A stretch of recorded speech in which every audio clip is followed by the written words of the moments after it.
कभी कभी हम बहुत परेशान रहते हैं, कुछ समझ नहीं आता है क्या करें, सिर्फ मुसीबत ही नजर आती है। कोई भी हल हमें दिखाई नहीं देता है, लेकिन ऐसा नहीं होता है कि आप अकेले होते हैं। श्री कृष्ण हमेशा आपके साथ होते हैं। पता है वो आपकी जिंदगी में दुख क्यों देते हैं? क्योंकि वो आपको मजबूत बनाना चाहते हैं।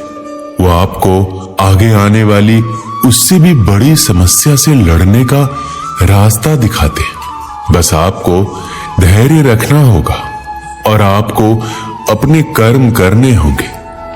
समय की क्या मजाल कि वो एक जगह टिक जाए। जब आपकी खुशी नहीं रुकी तो भला ये दुख कैसे रुकेगा? ये भी चला जाएगा जब आप इसका डटकर मुकाबला करेंगे। कृष्ण हमेशा आपके साथ है, चाहे दुख हो या सुख।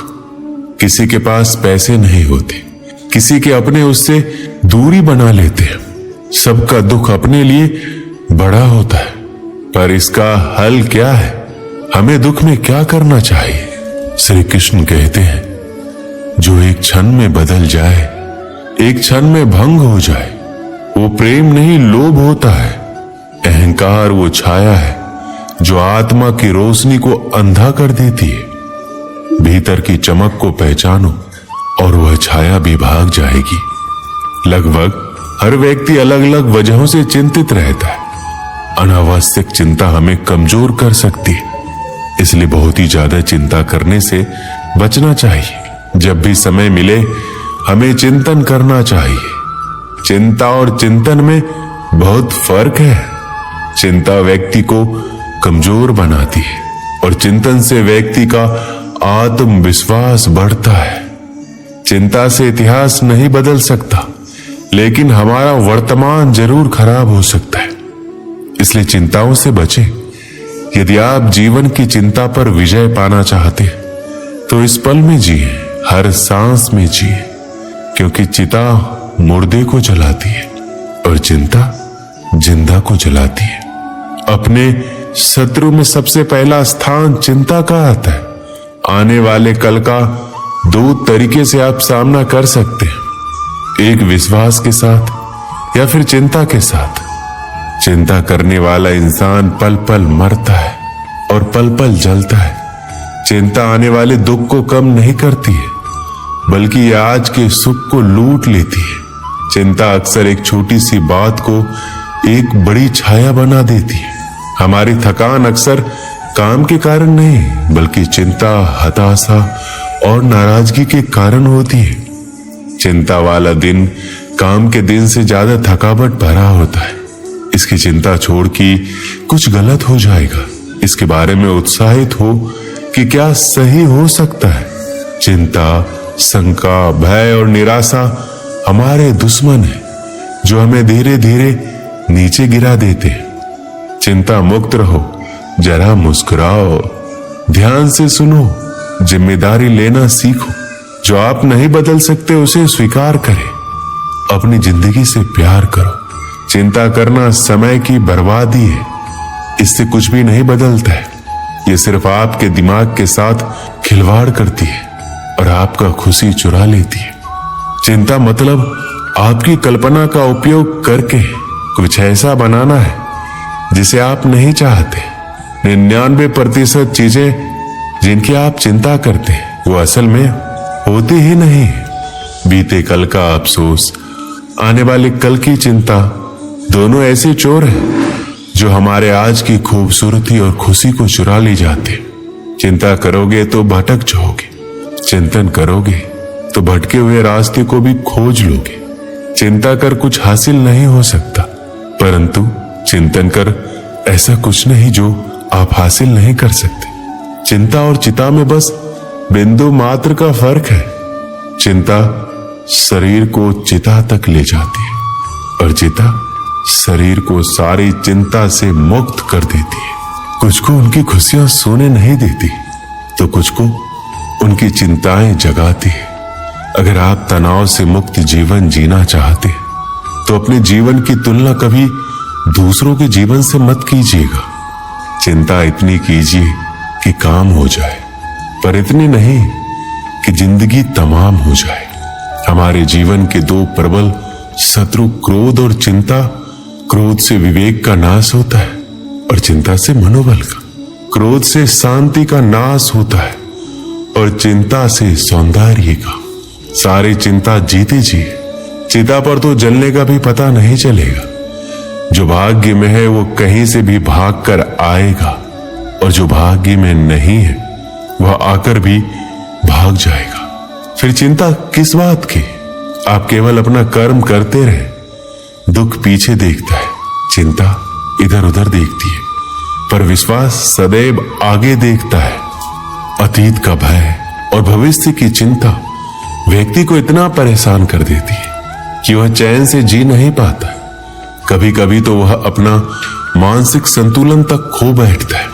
हमें यह नहीं भूलना चाहिए कि अपराध और चिंता मनुष्य की प्राकृतिक भावनाएं हैं, लेकिन इनसे ग्रस्त हो जाना अथवा ये सोच लेना कि इनसे छुटकारा मिलना बहुत मुश्किल है, ये ठीक नहीं है।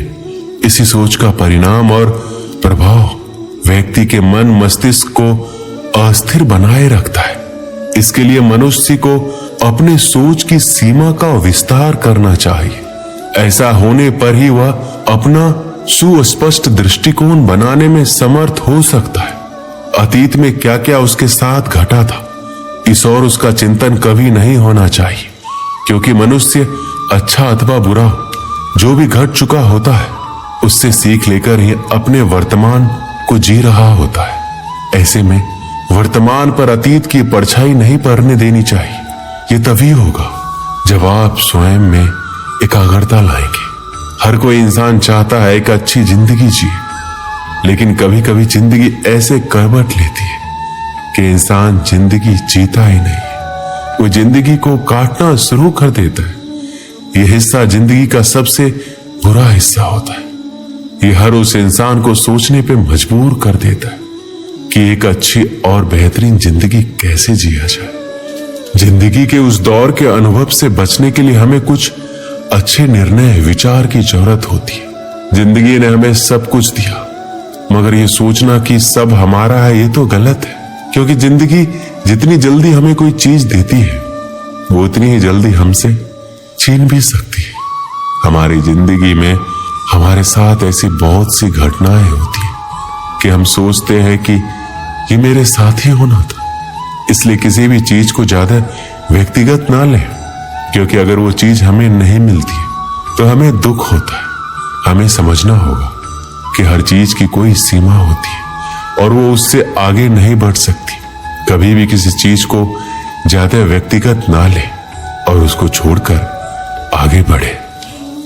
एक समय की बात है, गांव में एक सेठ रहा करते थे। वो अपने गांव के सबसे धनवान व्यक्ति हुआ करते थे। वो हर रोज पूरा दिन खूब मेहनत करते थे और अच्छा कमाते थे। एक दिन उन्होंने अपने मुनीम को बुलाकर अपनी आज तक की कमाई का हिसाब मांगा। मुनीम ने कहा, मैं आपको आपकी अब तक की कमाई का हिसाब करके जल्दी दे दूंगा। दूसरे ही दिन वो मुनीम सेठ के पास सेठ की आज तक की कमाई का हिसाब लेकर गया। मुनीम ने सेठ को बताया कि जिस तरह से आज खर्च कर रहे हो उस हिसाब से तो आपने इतना कमा लिया है कि अगर आप आज से कमाना छोड़ दें तो फिर भी आपकी 5 पीढ़ियां आराम से अपना जीवन जी सकती है। ऐसा सुनकर सेठ बहुत ही ज्यादा खुश हो गया। उसकी खुशी का ठिकाना नहीं था। अगर हमें भी ऐसा पता चलता है तो हम भी खुश हो जाते, तो फिर यह सेठ क्यों ना हो। अब सेठ अपनी सफलता से बहुत खुश था, लेकिन अब उन्हें अपनी छठी पीढ़ी की चिंता हो रही थी। सेठ सोच रहा था, मेरी छठी पीढ़ी कैसी होगी। अगर मेरी कमाई 5 पीढ़ी तक ही खत्म हो जाएगी तो मेरी आने वाली छठी पीढ़ी का क्या होगा। सेठ सोचते सोचते अपने भविष्य के बारे में इतना सोच लेता है, उसका स्वास्थ्य बिगड़ जाता है। सेठ का स्वास्थ्य अपने भविष्य की पीढ़ी की चिंता करने के कारण बिगड़ता है। वो अपनी भविष्य की पीढ़ी की इतनी चिंता करता है कि वो अपना आज ही जीना भूल जाता है। सेठ का एक दोस्त उनसे मिलने आता है। सेठ की यह हालत देखकर उनसे कहता है, मैं आपको एक उपाय बताता हूं, अगर आप ऐसा करेंगे तो आप जल्दी ठीक हो जाएंगे। सेठ ने कहा, मैं बहुत सारे दिनों से बीमार हूं, मुझे आप जल्दी से ठीक होने का उपाय बताइए। दोस्त ने कहा, आप एक पंडित को अपने घर पर खाने के लिए आमंत्रित कीजिए हमारे गांव में जिस बच्चों को आसानी से खाना नहीं मिलता है वैसे बच्चों को खाना खिलाइए, आप जल्दी ही अच्छे हो जाएंगे। सेठ ने अपने दोस्त की बात मान ली और पास में जो पंडित रहते थे उनको घर ले आए और उन्हें कहा कि आप मेरे घर पर खाना खाने के लिए पधारिए। लेकिन अंदर से पंडित जी की पत्नी की आवाज आई कि आज तो हमें किसी दूसरे ने खाना खाने के लिए आमंत्रित किया है, तो फिर हम आज नहीं आ पाएंगे। सेठ ने कहा कि अच्छा ठीक है, आप क्या कल मेरे घर पे खाना खाने के लिए आ सकते हैं? पंडित जी ने कहा कि मैं कल की चिंता नहीं करता हूं, मैं अपना कल भगवान के हाथ में छोड़ देता हूं। पंडित जी की बात सुनकर सेठ हैरान हो गए। बाद में सेठ जैसे उनके दोस्त ने बताया था वैसे ही अपने गांव के उन बच्चों के पास जाते जिस बच्चों को आसानी से दिन का एक समय का खाना नहीं मिलता था। सेठ वहां जाकर उन बच्चों को खाना वितरित करते और वो बच्चे बहुत ही ज्यादा खुश हो जाते। वो बच्चे बिना कल की चिंता किए अपने आज बड़े मजे से जीते। ये देखकर सेठ के समझ में आ जाता है कि कल की चिंता करने से खुद का ही नुकसान होता है। अब वो सेठ भी खुशी खुशी रहने लगा और अपने आज का आनंद लेने लगा और ठीक हो गया। दोस्तों, इस वीडियो में बस इतना ही। मिलते हैं अगले वीडियो में। अपना ख्याल रखिएगा। जय श्री कृष्ण।